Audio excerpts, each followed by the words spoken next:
सब बोलिए राधे राधे। आज श्रीमद् भागवत महापुराण दूसरे दिन की बेला हम शुरू करने जा रहे हैं। मन को एकाग्र करते हुए, अपने आप को श्री चरणों में समर्पित करते हुए, तन से और मन से प्रभु का बनते हुए आओ सबसे पहले भागवत जी की प्रार्थना सुने।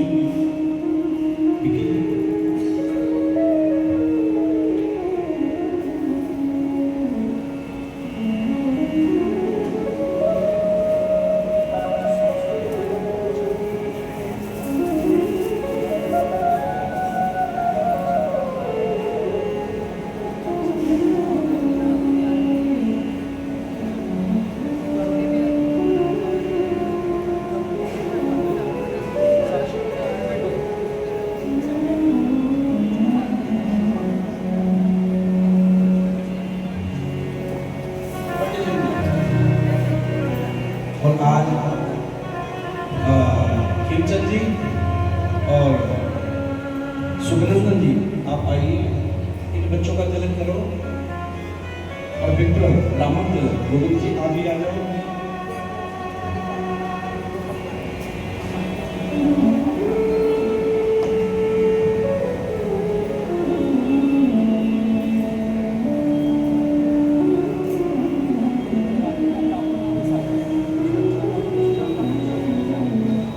और से करवाएंगे आइए कर आप दोनों गोविंद जी आप भी आ जाए। सभी ब्राह्मणों का तिलक बिल्कुल करवा। और तब तक मैं पहले पंडित जी से शुरू कर लो, बिल्कुल करवा दें। और तब तक हम प्रार्थना भी करेंगे। बोले भागवत भगवान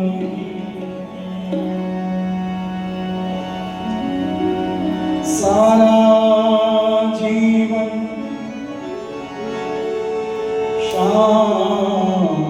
आपके चरणों सारा जीवन शाम आपके चरणों। श्री भगवत प्रणाम आपके चरणों। प्रभु का अंतर मन से बनिए और प्रभु जी गीत कह ले, कल्याण हो जाएगा। और जो वृंदावन में आकाश के ऊपर ठाकुर बड़े जल्दी दिखते हैं और प्रसन्न होते हैं, आओ मीठी मीठी ताली से। सारा जीवन शाम आपके चरणों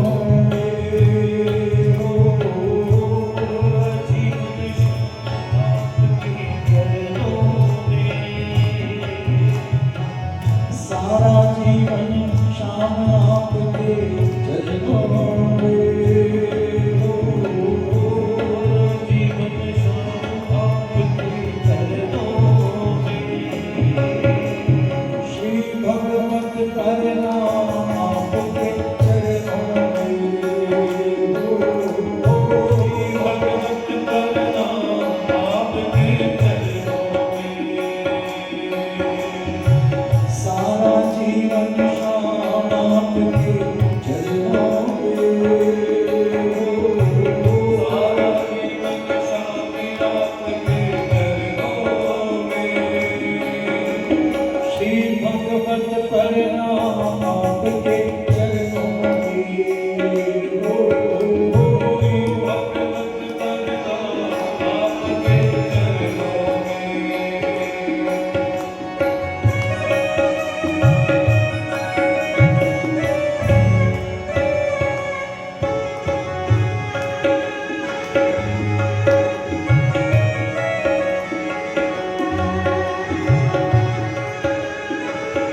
वेद व्यास की अमर कथा सुखदेव मुनि ने गाई है।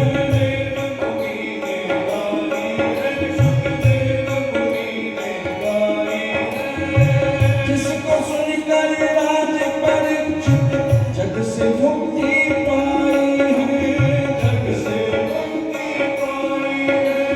जग से मुक्ति पाई है। गुरु की कृपा महान आपके चरणों में। गुरु की कृपा महान आपके चरणों में। श्री भगवत परनाम आपके चरणों में। श्री भगवत परनाम आपके चरणों में। ज्ञान वैराग्य भक्ति को प्रभु आप जगाने वाले हो। ज्ञान वैराग्य भक्ति को प्रभु आप जगाने वाले हो। भक्तजनों के हितकारी तुम आप मिटाने वाले हो। भक्तजनों के हितकारी तुम आप मिटाने वाले हो। ओ भक्त अनजाने आपके चरणों में। भक्ति अनजाने आपके चरणों में। श्री भगवत परनाम आपके चरणों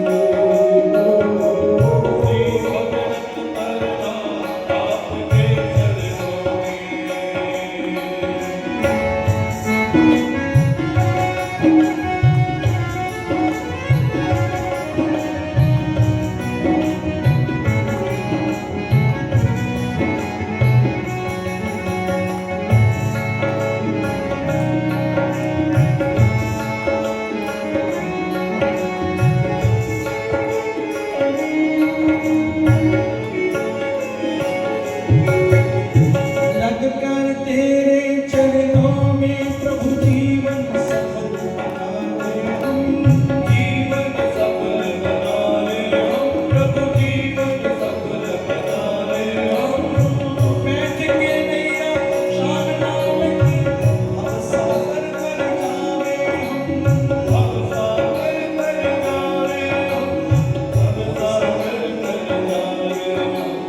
लगा रहे मेरा ध्यान आपके चरणों में। लगा रहे मेरा ध्यान आपके चरणों में। श्री भगवत परनाम आपके चरणों में। श्री भगवत परनाम आपके चरणों में। सारा जीवन श्याम आपके चरणों में। सारा जीवन श्याम आपके चरणों में। श्री भगवत परनाम आपके चरणों में। श्री भगवत परनाम आपके चरणों में।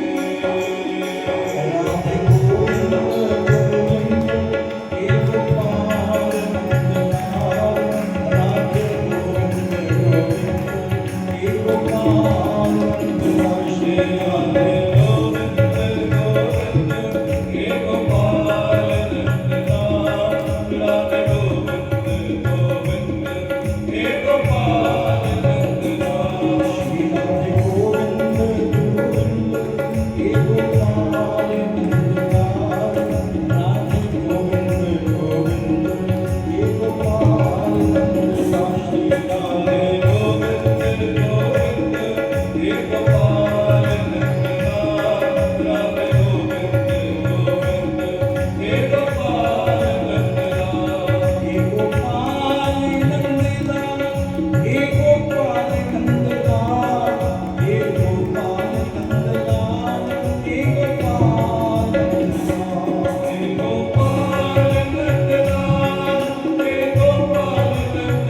शिशुपाल भगवान जय जय वीराधे जय जय वीराधे जय जय वीराधे श्याम। एक बार सब बोले राधे राधे। कल हमने कथा में जाना तानपुर अभिमन्यु इस प्रकार से भगवान शुकदेव जी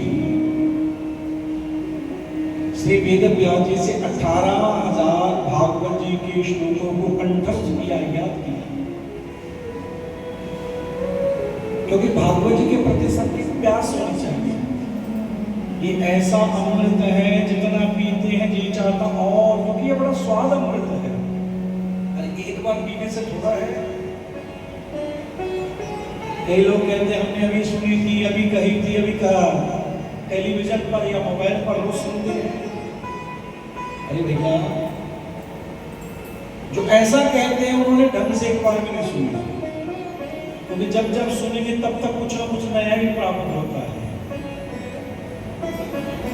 क्योंकि गुरबानी में लिखा है ना, जितने नशे जहान के उतर जावे प्रभात और नाम तुम्हारी नानका वो चढ़ी रहे दिन रात। ये तो नाम की ऐसी कुमारी है भैया, जीव चाहता दिन रात इस कुमारी में डूबे रहे, चढ़ती रही है कुमारी हमारे ऊपर। कौरव पांडव युद्ध हमने कल जाना, कैसे कौरवों और पांडवों का युद्ध। और आज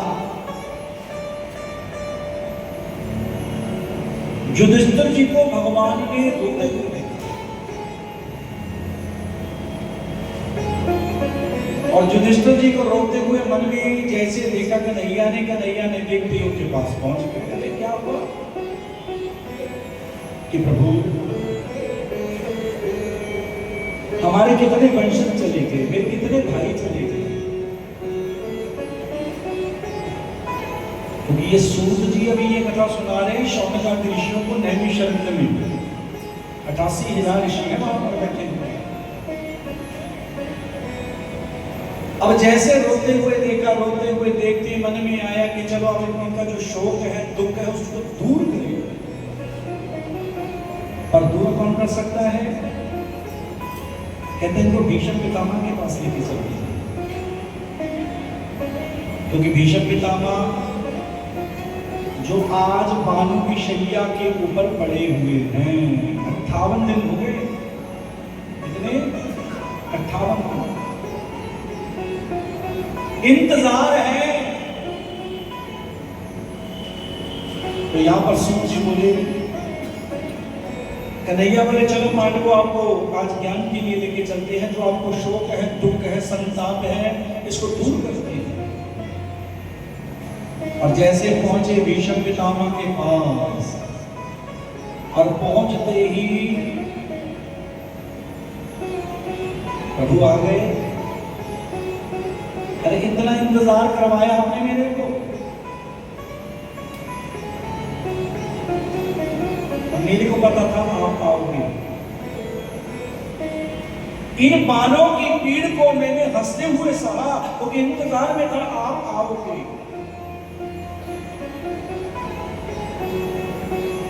और जैसे युधिष्ठिर जी को देखा, भीष्म पितामह कहने लगे, सभी पुत्रों को ज्ञान दिया कि तुम्हारे साथ कृष्ण होने पर भी तुमको संताप हो रहा है, दुख हो रहा है। भगवान उनके साथ है, तब भी संताप, तब भी दुख।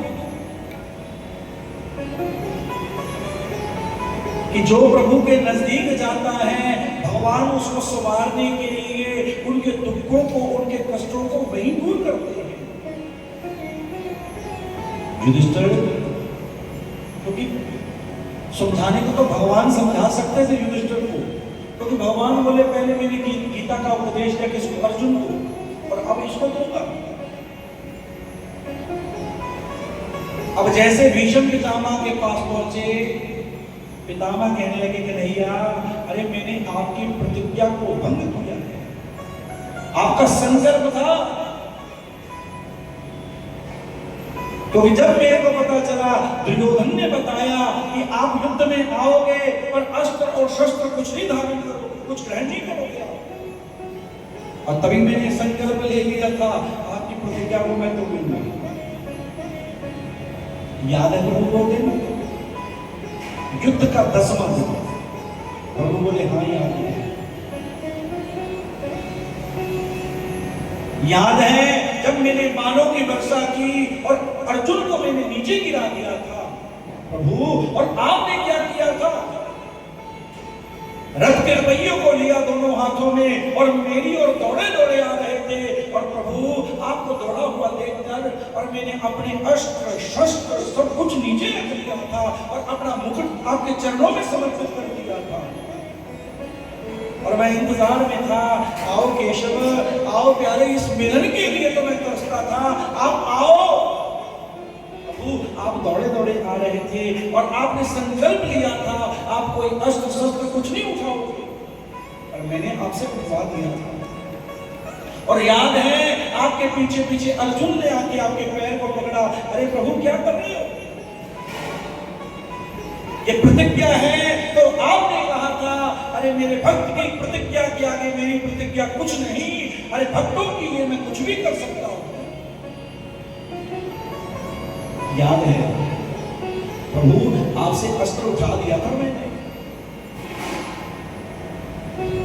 आज भीष्म पितामह जो बाणों की शैया के ऊपर पड़े हैं और पड़े हुए केशव से कहने लगे, प्रभु आपको मैं अपनी पुत्री समर्पित करना चाहता हूं, आप मेरी पुत्री से ब्याह करवा लो। अब पांचों पांडव मन में सोचने लगे, अरे ये तो यति हैं, सती हैं, इनका तो ब्याह ही नहीं हुआ, और ये पुत्री कहां से जो भगवान को देंगे।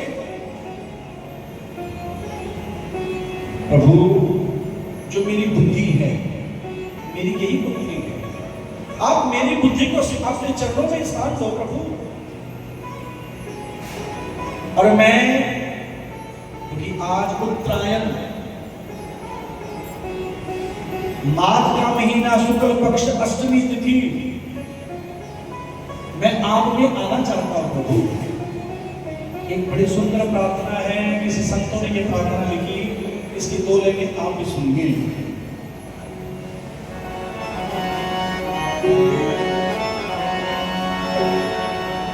इतना तो करना स्वामी जब प्राण तन से निकले, गोविंद नाम लेकर तब प्राण तन से निकले। आप भी धाम में बैठकर मन में यही प्रार्थना करो, प्रभु जब आप आओ लेने को, इस जिह्वा से आपका ही नाम आए। श्री गंगा जी का तट हो, यमुना का बंसी पट हो, मेरा सावरा निकट हो, जब प्राण तन से निकले।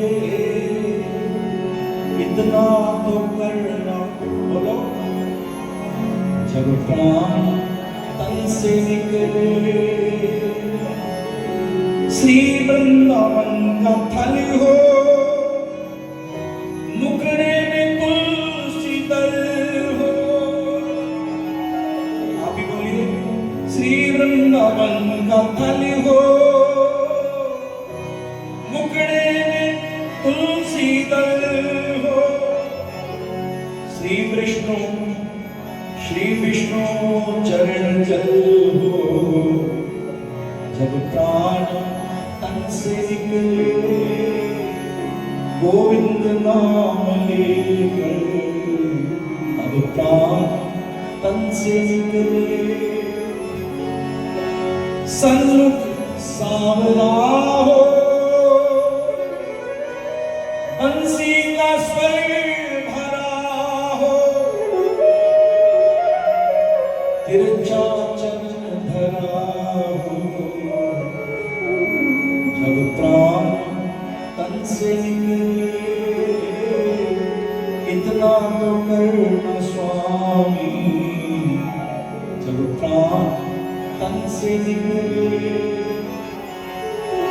सिर सोहता मुकुट हो, मुकड़े पे काली लट हो, यह ध्यान मेरा घट हो, जब प्राण तन से निकले। और जैसे भीष्म पितामह की स्तुति, भीष्म पितामह स्तुति गा रहे हैं, ये ऐसी स्तुति है प्रभु से मिलाने वाली स्तुति है। पितामह, अरे कन्हैया वही हंसी चेहरे पे चाहिए मेरे सामने खड़े रहो, बड़ा इंतजार आपने करवाया है, अब इंतजार आपको करना होगा। कन्हैया ने मन ही मन सोचने लगे, भीष्म पितामह कितना इंतजार करवाओगे कि प्रभु उतना नहीं जितना आपने करवाया उतना तो मैं नहीं करवाऊंगा, और आपके चेहरे पर हंसी वैसी होनी चाहिए प्रभु, जैसी आपकी मुस्कुराहट मेरे को वही चाहिए। उस वक्त जल्दी आना, ना कौन भूल जाना, उस वक्त जल्दी आना, ना कौन भूल जाना, नूपुर ध्वनि सुनाना, जब प्राण तन से निकले, गोविंद नाम लेकर, जब प्राण तन से निकले।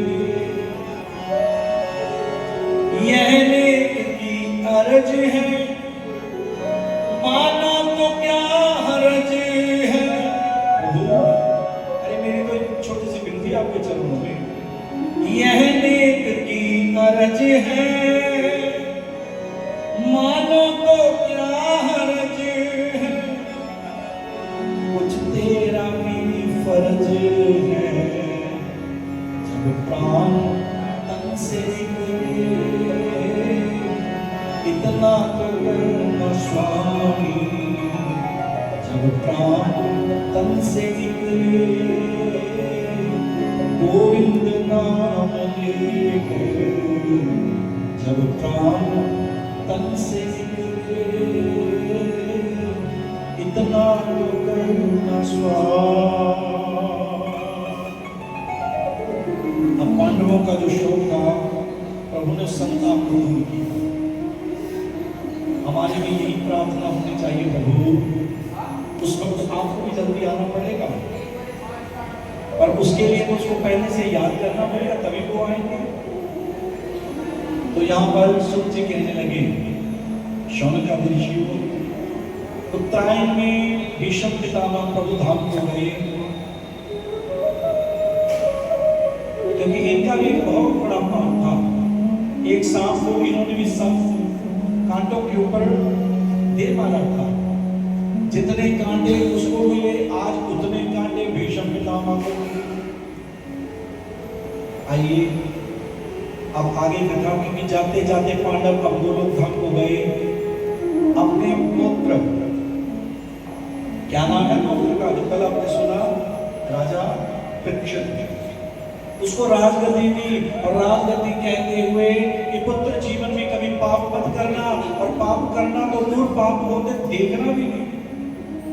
यदि कोई पाप होते देखता है, जैसा करने वाले को फल मिलता है वैसा देखने वाले को मिलता है। ठीक है प्रभु। आज राजा कौन बन गया? राजा परीक्षित। राजा परीक्षित जी का नियम है रोज प्रजा को पुत्रवत देखना, रोज भ्रमण करना, और भ्रमण करते हुए जिसको कोई चिंता को दूर करना। भीष्म पितामह रोज चलते हैं, पर आज चलते चलते क्या देखा, एक दुष्ट गौ माता को सता रहा था, मार रहा था, और गौ की करुण पुकार सुनते राजा वहां पर पहुंचा, और पहुंचते ही राजा को गुस्सा आया और अपनी तलवार को निकाला, और तलवार निकालकर उसको मारना चाहता था राजा। तुरंत वो दुष्ट राजा के चरणों में गिर पड़ा, त्राहिमाम, मैं आपकी शरण में राजा, मेरे को ना मार। राजा बोला क्यों ना मारो? अरे मेरे सामने तो गौ माता को सता रहा है और मैं तेरे को कैसे छोड़ दूं?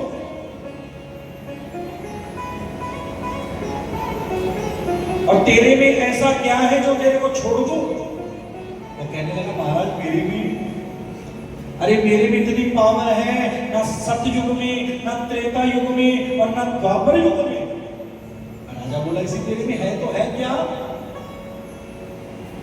महाराज सतयुग, त्रेता और द्वापर में करोड़ों वर्षों के तब से जो फल मिलता है वो मेरे भी एक घड़ी से ही मिल जाता है। और एक घड़ी कितने मिनट की? कल बताया था मैंने आपको, केवल 24 मिनट। और 24 मिनट यदि कोई भजन करने एकाग्र होकर मेरे में, तो मैं उसको भगवान से मिला देता हूं। और हम में से कितने भक्त हैं जो 24 मिनट एकाग्र चित्त होकर भगवान को देते हैं, और जो देते हैं उसको भगवान अपना बनाते हैं। कलयुग में सब कुछ सुलभ है, भजन करना थोड़ा सा क्या बन गया आजकल? बोलो, हमने उसको है तो सुलभ और उसको थोड़ा कठिन बना दिया। अब वृंदावन में आए हैं, अरे मौका बार बार नहीं मिलेगा। ये पता नहीं किसकी कृपा हमारे ऊपर हुई है। दिन रात कभी ना कभी भजन करते रहो, जब भी जागो भजन ही करते रहो। कल मैंने देखा यहाँ पर भजन चल रहा था, और बाद में देखा भजन चल रहा था, सबके हाथों में माला, कोई राधे राधे गा रहा था। और आज तो सुबह 5:28 हो गए। रात्रि में विक्की जी से वादा हुआ था कि 5 बजे, 5:15 बजे हम चलेंगे, और मैंने देखा 5:28 हो चुके। लगता बरसात हुई थी। मैं कई बार मन बदल जाता है, और 5:28 पर मेरे पास विक्की जी का सुबह और कमल नयन जी साथ थे, फोन आया, शास्त्री जी। मैं कहा हाँ। कहता हमने यमुना पे जाना है। मैं कहता आगे 2 मिनट में। और जैसे ही हमारे को लेके गए और यमुना पर पहुंचे, क्या अद्भुत नजारा देखा। और नौका में राधा राधा गाते गाते, क्यों जी, पहुंचे उस पार सांवरिया।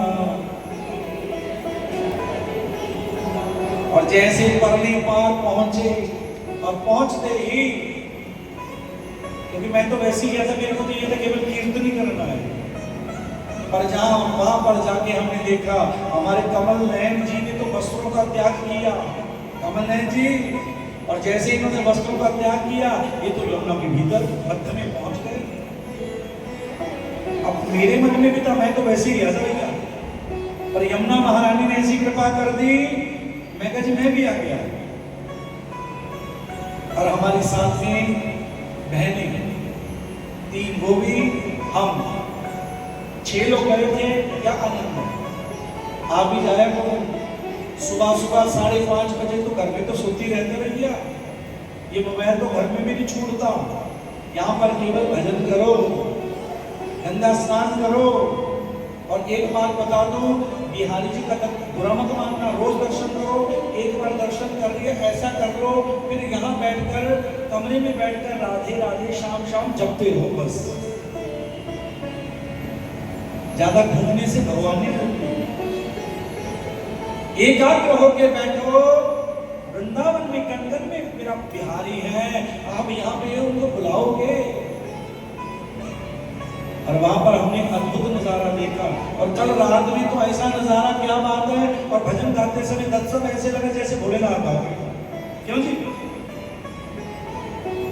जिसने रात्रि में, संध्या में, हमने जो भजन संध्या 40 मिनट की रखी थी, लग रहा था ना, बोलो, जब वो देवी जी आए और जगन्नाथ जी थे और लड्डू गोपाल जी थे, और मस्ती में ऐसे मस्त हुई, और देखते हम सब मस्त हो गए। ऐसा नजारा। इसलिए वृंदावन में आए हो, जितनी लूट सकते हो लूट लो। आज राजा परीक्षित से कहा कि मेरे में बड़ी पावर है महाराज, मेरा नाम है कली। कलियुग केवल नाम अधारा, सुमर सुमर नर उतरहि पार। कली, अरे मेरे राज्य में तू नहीं रह सकता। राजा परीक्षित बोला, अरे तू गौओं को सताता है, संतों को परेशान करता है, और भक्तों को परेशान करता है। कि महाराज तेरे राज्य में थोड़ी सी जगह तो होगी, वहां रह लूंगा। कहां रहना चाहता है कि महाराज जहां पर मदिरा का पान होता भी, एक तो मेरे को वो जगह दे। तो राजा बोला दी, क्योंकि वहां तो राजा बोला मैं जाती हूं। 5 जगह कौन कौन सी ली? मदिरा का पान यहां पर होता हो वहां मैं रहूं, और दूसरा कसाई के घर में, तीसरा वैश्या के घर में, और चौथा दूध क्रीड़ा जहां पर जुआ खेलते हो, और 5वां सोने में मेरा वास हो। इसमें मेरा वास हो, सोने में। राजा बोला दिया। अब जैसे सूत जी ने ये कथा सुनाई शौनक आदि ऋषियों से, अब शौनक जी बोले महाराज सोने में, अरे सोने में तो विष्णु है, और कलयुग कहां रहेगा सोने में? कि शौनक जी जो नेक कमाई से सोना कमाते हैं उसमें भगवान रहते हैं, पर जो छल से और कपट से हेरा फेरी से कमाते हैं उसमें कलयुग रहता है। आज कलयुग ने 5 जगह ले ली। राजा परीक्षित जी अपने राज्य में वापस गए।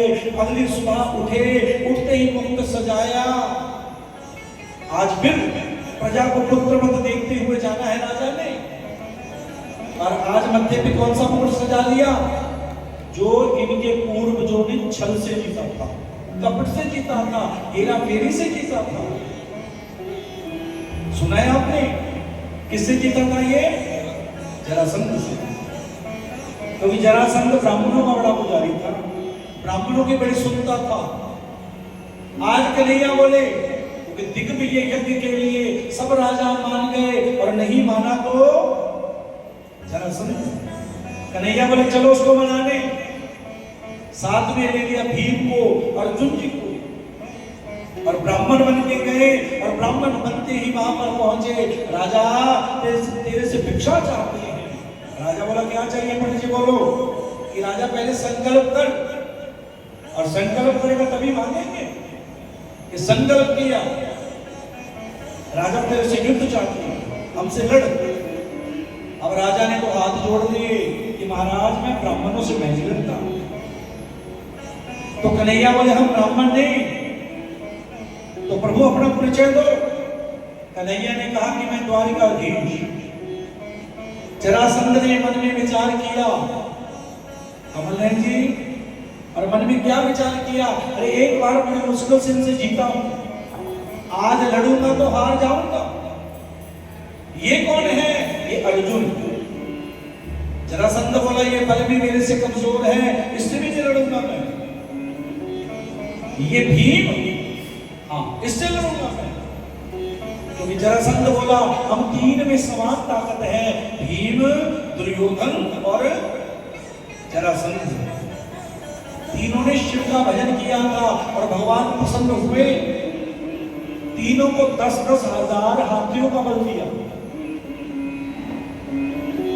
अब जब भोलेनाथ ने तीनों को वर दिया, सुनिए, दुर्योधन और जरासंध भोलेनाथ से वर लेके वापस अपने राज्य में पहुंचे। और भीम के मन में आया अरे मैं पार्वती मैया से तो मिल लूं। और जैसे मैया के पास गए, मां अरे भीम तुम तो 3 थे और मेरे पास अकेले आए हो। वो 2 तो मां भोलेनाथ से वर लेके वापस गए कि बाबा ने क्या वर दिया तीनों को कि तीनों में समान ताकत होगी। मैया बोली भीम एक वर तेरे को मैं देती हूं, तुम तीनों में ताकत तो होगी समान, पर जो 2 चले गए उन दोनों की मृत्यु भीम तेरे हाथों से होगी। ये तेरे को तेरी मां आशीर्वाद देती है। तभी तो कहते हैं शिव का पूजन करो मां भगवती के सहित। भोलेनाथ कहते हैं शक्ति सहित शिवो हम, शक्ति मेरे साथ है तो मैं शिव। शिव का मतलब कल्याण करने वाला, और बिना शक्ति शिवो हम, बिना शक्ति के तो मैं मृदा हूं, बेजान हूं। आज वही मुगल राजा ने मत्थे पे सजाया जो छल से जीता था। क्योंकि भीम से युद्ध हुआ, आखिर में हार हुई, भीम जीते। आज वही मुकुट सजा के राजा चला और चलता चलता राजा एक संत की कुटिया में पहुंच गया। क्या नाम है संतों का? शमी ऋषि। भजन में मस्त, ऐसी मस्ती में मस्त थे। राजा उनके आंगन में चक्कर लगाता रहा कुछ घड़ी के लिए, पर संत को कुछ पता नहीं कौन आया है। भक्ति ऐसी होनी चाहिए, ये थोड़ा है हम इधर भी देखें उधर भी देखें और हाथों में माला ले रही है। ध्यान केंद्रित होना चाहिए। इन दो आंखों को तो प्रभु को पाने के लिए भैया ढकना पड़ेगा। ढकने का मतलब बंद करना पड़ेगा। इन नेत्रों से भगवान किसी को मिलेंगे। भगवान को पाने के लिए, ढूंढने के लिए तो दिव्य चक्षु है। हमारी 10 नाड़ियां हैं, सुनिए, ईड़ा, पिंगला और इनके बीच में एक नाड़ी है जिसका नाम है सुषुम्ना। इस नाड़ी से ही आत्मा और परमात्मा आपस में जुड़ते हैं, मिलते हैं। अब संत मस्ती में मस्त है। राजा ने इधर चक्कर लगाया, उधर चक्कर लगाया। अब राजा का क्रोध बढ़ता जा रहा है कि लगता है इस बाबा ने मेरे को देखकर आंख बंद कर दी, इसको सजा देनी चाहिए। और घोड़े पर बैठे बैठे, क्योंकि क्रोधात भक्ति सम्मोहा, अब गुस्सा बढ़ रहा है, राजा का अभिमान बढ़ रहा है। मैं राजा, ये किसके प्रभाव से हो रहा है? कौन करवा रहा है राजा से? वो कली। अब घोड़े पर बैठे बैठे राजा ने वहीं से मरा हुआ सांप उठाया और बाल की नोक से लिया और दूर बैठे संत के गले में वो मरा हुआ सांप डाल दिया। राजा फिर भी नहीं बोले कुछ। संत फिर भी मस्ती में मस्त बैठे हैं, उनको कुछ पता नहीं मेरे साथ क्या हो रहा है। तो यहां पर सूत जी बोले, शौनकादि ऋषियों, दूर खेलते हुए उस संत के पुत्र श्रृंगी जी को किसी ने कह दिया, अरे तू यहाँ पर खेल रहा है और वहां पर तेरे पिता के गले में किसी ने बना हुआ सांप डाल दिया। अब तो बालक गुस्से में आ गया। अब इतना गुस्सा आ रहा है और गुस्से में वहीं पर चल लिया और क्या शाप दिया? इति लंगत मर्यादा तक्षका सप्तमी हनि दंशति स्वकुलागारं योगितोमी तदादु। कि जिसने भी ये मर्यादा को उल्लंघन किया है, आज से 7वें दिन तक्षक नाग के डसने से उसकी मृत्यु हो गई। अब राजा तो वापस आके बैठ गया अपने राज्य में, मुकुट उतारा और उतारते ही होश आई, अरे ये मेरे से क्या गलती हो गई? आज तो बहुत बड़ा अपराध हो गया। प्रभु, जो मैंने आज पाप किया है, इस पाप का फल भी दे दो ठाकुर मेरे को। और राजा कर्ण पुकार कर रहा है। आइए राजा की कर्ण पुकार हम भी सुने और भाव से गाना भी पड़ेगा। और आइए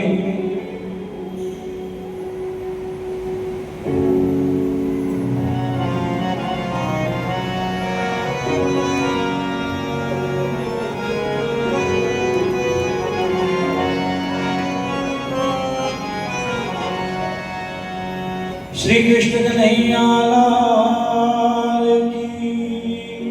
बड़े भाव से सुन ले कन्हैया।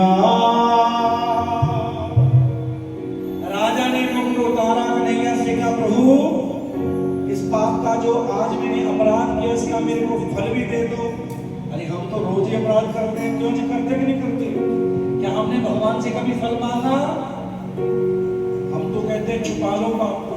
अरे आप मेरे से छुपाओगे, मैं आपसे छुपाऊंगा, उस परम पिता से कौन छुपाएगा? छुपा सकते हो? और राजा की पुकार सुन ले कन्हैया,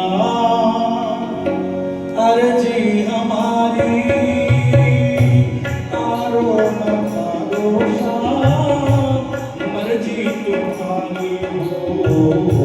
सुन लो कन्हैया अर्जी हमारी,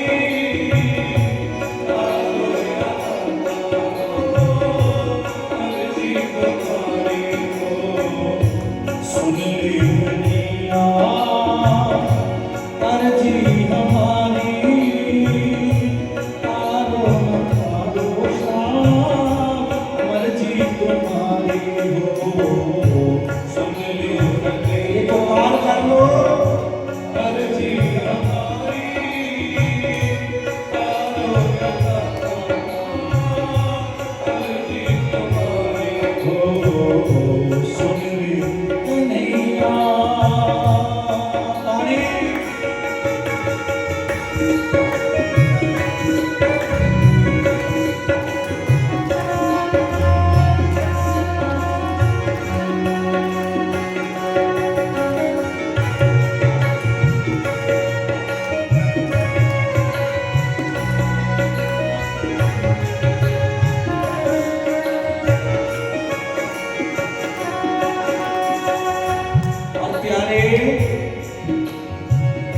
हम पे क्या बीती कैसे बताएं, हम पे क्या बीती कैसे बताएं, हम पे क्या बीती ये कैसे बताएं, हम पे क्या बीती कैसे बताएं, किस दौर से मुझे ये कैसे सुनाए, किस दौर से मुझे कैसे बताए, किस दौर से मुझे ये कैसे सुनाए हो।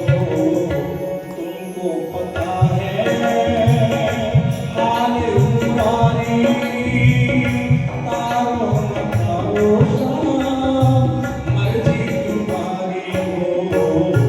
सुन लो कन्हैया अर्जी हमारी, तारो शाम मर्जी तुम्हारी हो। सुन लो कन्हैया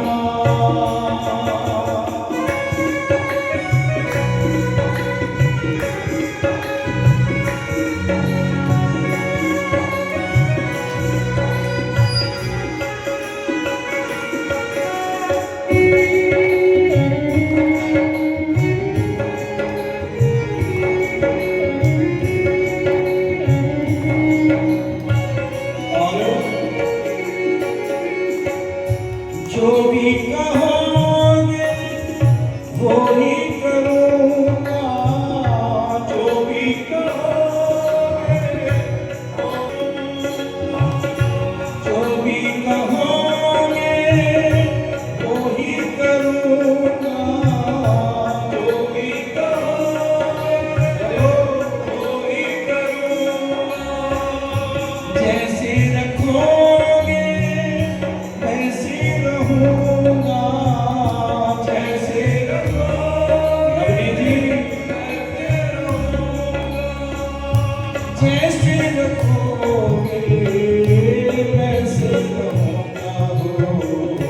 तुझ पे भरोसा हमको है भारी, तारो न तारो से है मर्जी तुम्हारी हो।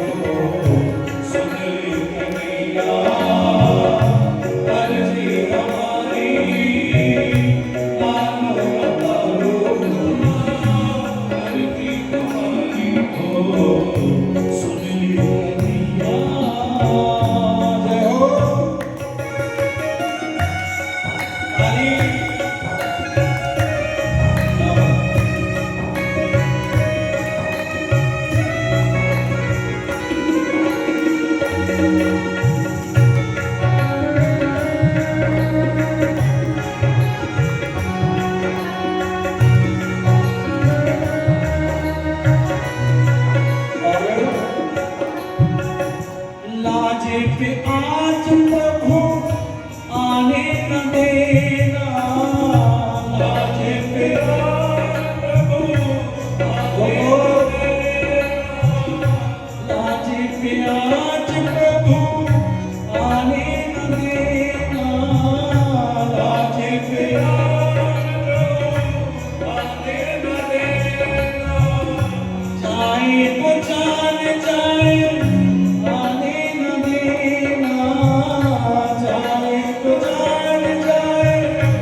जाए माता न देना हो सारा जमाना इसका शिकारी तारो न तारो ये है मर्जी तुम्हारी हो सुनिए कन्हैया मर्जी हमारी तारो न तारो ये है मर्जी तुम्हारी हो सुनिए कन्हैया मर्जी हमारी तारो न तारो ये है मर्जी तुम्हारी हो